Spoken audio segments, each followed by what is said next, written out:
台语字真趣味，乡亲啊，有一个台语词，台语教典查无台语字，咱写罗马字就是老跋。老跋，老跋汉字是毋是会当安尼写咧？老跋，形容一个人丢三落四、忘东忘西、粗心健忘，台语就是老跋。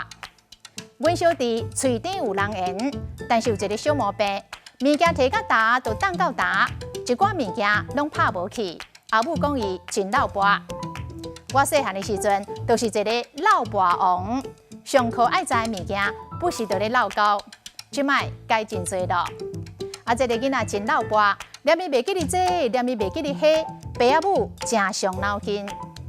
讲咱兜的囡仔，若总是老跋放放，定定咧找无物件，会当协助囡仔养成逐工整理册牌仔的习惯。老跋这字跋，咱之前有讲过，跋杯的跋，跋筊的跋，跋一倒的跋，跋感情的跋，拢是这字跋。